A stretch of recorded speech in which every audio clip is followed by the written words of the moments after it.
All right, strap yourselves in because today we're diving deep into William Golding's Lord of the Flies. Oh, classic. You know the setup, right? Yeah. British schoolboys, plane crash, deserted island. Stranded. Yeah. And at first they're all, let's build a society, Yep. all optimistic. Right. Full of hope. But as we know, it all goes very wrong. It's a powerful descent. Exactly. And we're using the Wikipedia article on the book to kind of guide our deep dive today. Good choice. Lots to unpack there. For sure. So the big question is, why is this book, this seemingly simple survival story, still so relevant?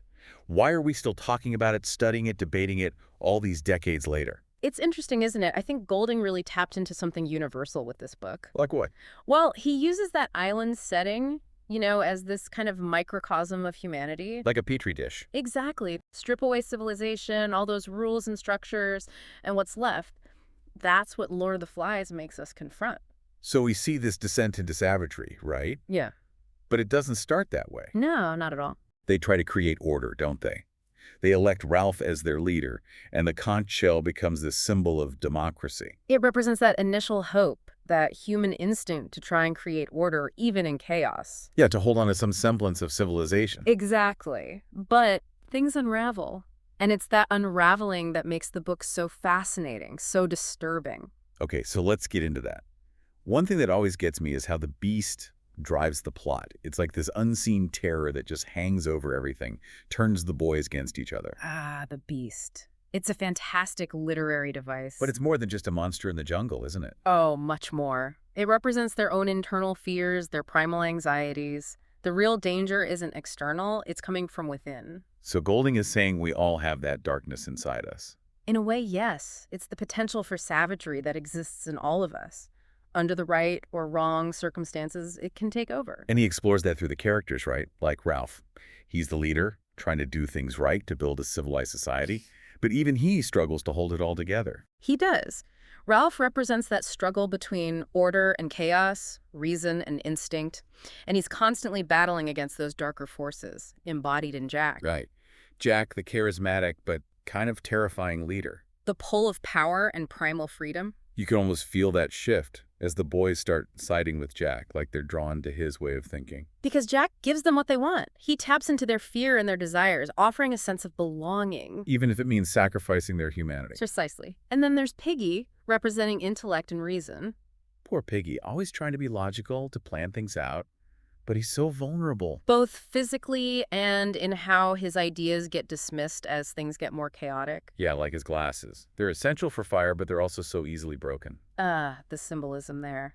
Those glasses represent the fragility of intellect in the face of unbridled emotion and fear. It makes you wonder, if society collapses, is knowledge the first thing to go? It's a question Golding raises, definitely. And the fire itself, that's another powerful symbol. Right. It starts as hope, a signal for rescue. A symbol of potential, of the drive to be saved. But then it becomes this destructive force, right? As the boys descend further, the fire mirrors that descent until it eventually consumes the whole island. Okay, so we've got the beast, the conch, Piggy's glasses, the fire, all these powerful symbols. Layered throughout the story. But the one that always stays with me is the Lord of the Flies itself. That pig's head on a stick, covered in flies, it's such a vivid, disturbing image. Oh, absolutely. It's the embodiment of that evil-taking root, the physical manifestation of their internal beast. But it's Simon who truly understands what the beast is, isn't it? He does. He recognizes the darkness is within them, not some external force. And tragically, he pays the price for that insight. That scene where he's killed, mistaken for the beast in that frenzy, it's just heartbreaking. It's the extinguishing of reason and innocence, the moment where it seems all hope is truly lost. And then there's Roger, the quiet one who turns so cruel under Jack. His transformation is chilling.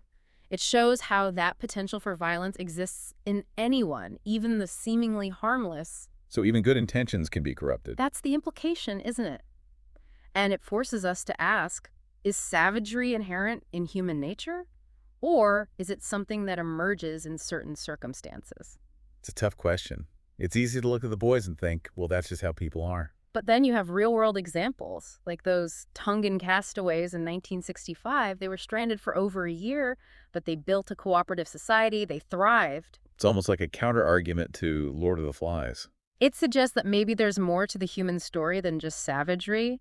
Maybe we have the capacity for both good and evil. And the choices we make determine which path we take. Exactly. And that's what makes this book, Lord of the Flies, so endlessly fascinating. It doesn't give easy answers. It makes you think, it makes you question. We've covered a lot, but there's still more to uncover, more layers to peel back. There always is with Golding. For sure.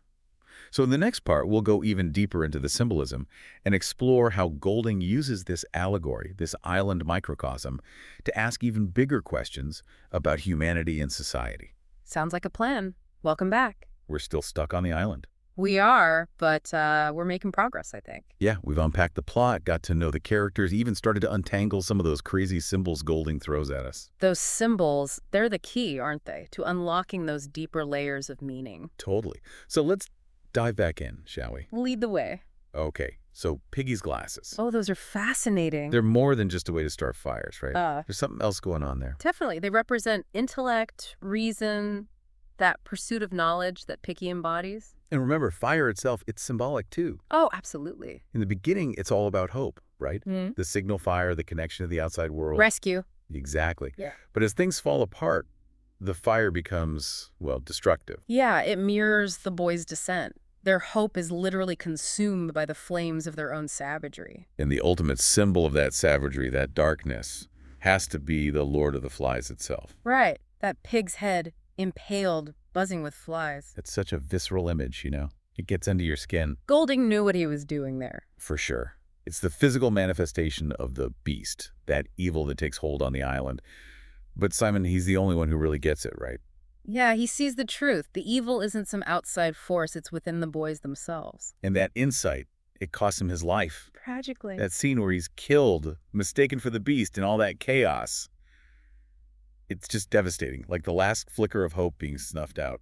It's a turning point in the story, isn't it? From there, the descent becomes almost inevitable. And Golding, he writes it so powerfully, you know? That storm raging, the boys caught up in this frenzied ritual. Oh, it's brilliantly done. It makes you think about the role of mob mentality, how easily reason gets lost in the crowd. Yeah, like how do individuals lose themselves in a group like that? It's about fear, uncertainty. Those things create a breeding ground for extremism, for someone like Jack to step in and take control. And that's what's so scary, right? How relevant this all still feels today. Oh, absolutely. I mean, look at the world around us. Political polarization, social media echo chambers. It's like that island, isn't it? A microcosm of the challenges we're facing as a society. Precisely. And that's why Lord of the Flies continues to resonate. It's a story about human nature, about the potential for good and evil that exists in all of us. And it forces us to look at those uncomfortable truths, doesn't it? Like the idea that even good intentions can be corrupted. It's Roger's story, isn't it? He starts off seemingly harmless. Quite unassuming. Exactly. But look what happens under Jack's influence. It's a chilling reminder that the capacity for cruelty is there in all of us. So is Golding saying savagery is just inherent in human nature? Well, that's the question, isn't it? Is it inevitable, or does it emerge in certain circumstances?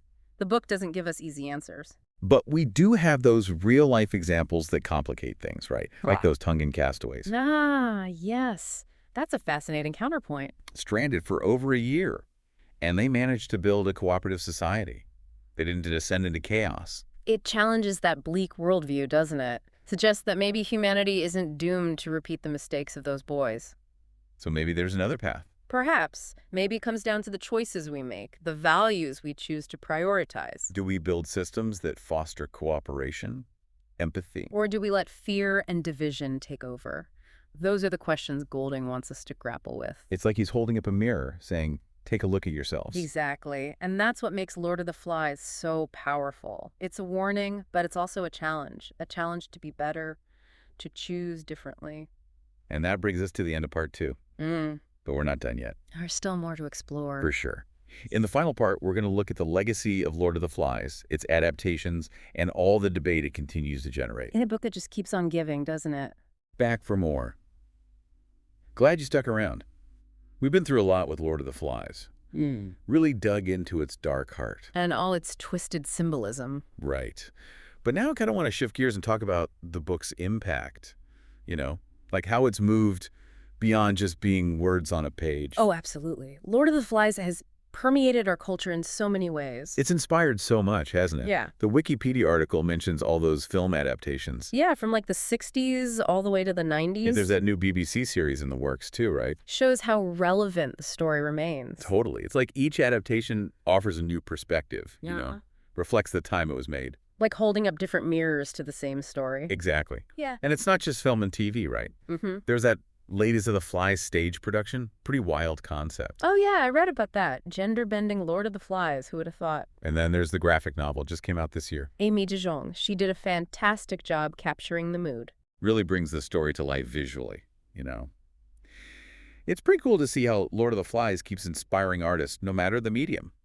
It speaks to the universality of the themes, I think. That primal struggle between civilization and savagery, it resonates across time. Oh, and we can't forget Stephen King. Big fan of Golding, yeah. The article mentioned he was inspired by Lord of the Flies. Oh, definitely. You can see echoes of it in his work. He even wrote the intro to a special edition.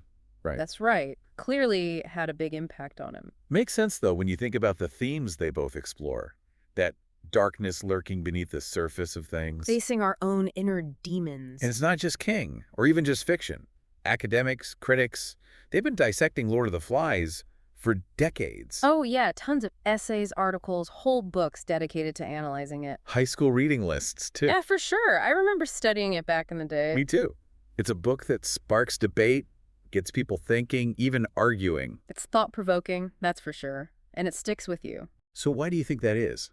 Why this book, written over 70 years ago, still has this hold on us? It's the questions it raises, I think. Questions about human nature, about the fragility of civilization. It doesn't give you easy answers, does it? No, not at all. It challenges us to confront those uncomfortable truths about ourselves, about the societies we build. And it makes us wonder, are we really that far from savagery? Just a few bad choices away from descending into chaos. It's a disturbing thought, but a necessary one, I think. Golding forces us to look in the mirror, to see that potential for darkness within. But isn't there also a glimmer of hope? I mean, those Tongan castaways, their story shows another possibility, right? Absolutely. It reminds us that we have the capacity for good, for cooperation, even in the face of extreme circumstances. So maybe it comes down to choice, right? Sure. Do we choose to build a world based on empathy and understanding? Or do we give in to fear, to division? That's the challenge Golding leaves us with, I think. To choose wisely, to be better. To remember that the island isn't some far-off place. It's a reflection of our own hearts, our own potential for both good and evil. Powerful stuff. And with that, I think we've reached the end of our Lord of the Flies deep dive. A journey into the heart of darkness, but hopefully with some light at the end. For sure.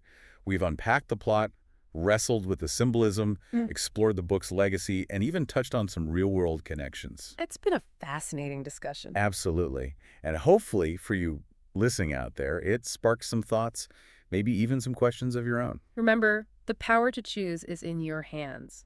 What kind of world will you build? Thanks for joining us. And until next time, keep exploring.